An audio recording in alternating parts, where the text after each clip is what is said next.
Broncos fans are thrilled about this. So obviously the win from last night's game against Atlanta was awesome. Sean Payton was talking trash against the Falcons, and we had some great performances on both the defensive and offensive side of the ball. Today's video will be particularly focused on the offensive side, where there were several standouts that were really, some maybe obvious and some maybe not so obvious, but regardless, I am so excited to be talking about this with you guys. Welcome back to Broncos Digest, everyone. I'm Sebastian, your host, and we are okay. Listen, so I mean, there's a lot of guys to talk about in this video. Some guys maybe we'll focus on more than others.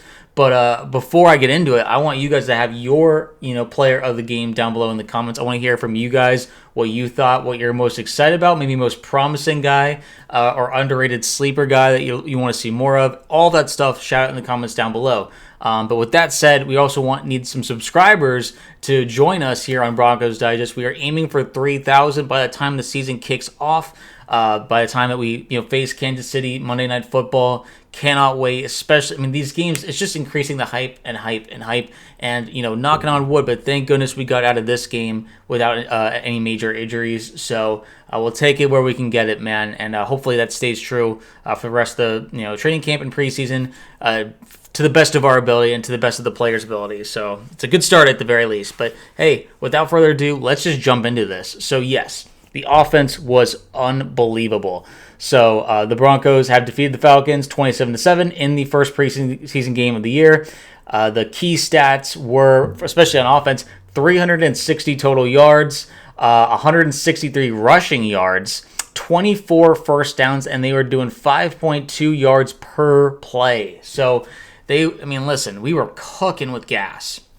And again, there were guys who weren't even playing. Waddle wasn't in there. Bo wasn't in there. Some offensive linemen. We had there were some receiver starters in there, like Franklin. Sutton was fantastic. We'll get to him in a little bit. I believe J.K. Dobbins wasn't playing. So, we still there's still some guys that we have yet to see, but, kind of deserve some rest. And, I'm like stumbling over my words because I'm so excited. But again, the highlight of everything to me, and what I was most excited to see, is will Davis Webb be able to replicate what he did from last year's preseason game, where he called plays during the Cardinals game and we had over 500 yards of offense. Obviously, we didn't have 500 yards of offense this game, but we cooked. We almost had 400 yards. So Sear Benninger from Predominantly Orange said that the official start of the Davis Webb era as the Denver Broncos offensive coordinator and play caller couldn't have gone much better. The Broncos marched down the field for a touchdown on their opening drive, which we know was an issue for them throughout the course of the last season. Starting fast has been an emphasis this offseason, and Webb did a fantastic job of mixing play calls, bouncing the run and pass, as well as working in plenty of under-center calls for Jarrett Stidham. Even if Webb isn't opening up the bag fully at this point, play sequencing was really solid all throughout the game. And it's just the pace of things. Everyone just getting out of the huddle faster was also a huge point of emphasis. Getting the tight ends a little bit more involved. Ingram, seemed to be more involved this time around. And we'll see how that translates going forward into the regular season. But there was just a lot to be really, really excited about. Benjamin Albright seemed to just notice that, Jonah Coleman, he was another standout. He said that Coleman is just more of a natural runner than RJ Harvery. He said Harvey has that Reggie Bush role, but he's not a natural running back. He was a QB on into college before he transferred and made a position change. So everyone's thinking, does that mean Jonah is coming for the RB2 spot? And the conversation's already being made because RJ isn't the most natural runner. He is a great pass catching running back. But when it comes to Jonah, Sky Payne from Mile High Report said, rookie Jonah Coleman proved tonight that he deserves touches early and often this season. He had only 4 carries for 24 yards, but in those limited touches, Coleman showcased a good burst, vision, balance, and power, and simply looked like a dang good running back. Strictly as a runner, Coleman could be the Broncos' RB2 and split carries with veteran RJ Harvery. It's funny calling him a veteran when he was a rookie last year. This isn't a knock on Harvey, who excels in space and in the passing game, but when it comes to running between the tackles, Coleman is far superior, which honestly is not a huge surprise. It was why I was so high on him. He was my draft crush. We got him, and he showed out in his first debut in the Broncos preseason game. So all of that is really, really exciting. Zach Stevens, his takeaways from the game was that Sean Payton. Well, he reported that Sean told the reporters after the game that he said he likes what he saw from Jonah Coleman. He said, quote, "He's had a good camp. I like his balance coming out of some of the tackles." So he likes that he can bounce. He doesn't like to go down on first contact, stuff that we've talked about before. But he also mentioned on the downside, Sean should not be pleased with the amount of penalties that happened in the game. 8 penalties, and the third quarter isn't even done, and so you can't have it like it happened last year. It has to get cleaned up, and that has been a consistent problem for the Broncos under the Sean Payton era, is that we've struggled with penalties. Sometimes we'll have games where it's not so bad, but overall we are one of the higher average penalty called on teams. That was really poorly worded, but anyway, it's something that penalties are not only drive killers, but they can be game killers. And if you don't address them, if you can't clean up the sloppy play, it will bite us in the butt and prevent us from being Super Bowl champs or even getting to the Super Bowl. So it's just one of those things that you just have to be aware of. And I think that they are, but you can't just hope it goes away on its own. It has to be addressed. But speaking of things that don't need to be addressed, Courtland Sutton was utterly insane. He was awesome. Benninger from Predominantly Orange said that Courtland Sutton wasn't on the field for very long, and he didn't need to be. The veteran receiver showed exactly what he needed to on just a couple of plays where Jarrett Stidham found him for huge gains. Sutton curiously didn't practice for 3 straight days of training camp in what head coach Sean Payton said he didn't want to label as load management, but it was something of that sort. And then, but practice or not, Sutton looked regular season ready, and he was impressive. I mean, he had the long, it was 40-yard ball right down to the 1 or 2 yard line. There was the one-handed grab he had for a first down. He was just looking he's looking up to speed, just chomping at the bit, ready to get this season started to kind of get back to where we were in the AFC Championship game, and this time get to the Super Bowl.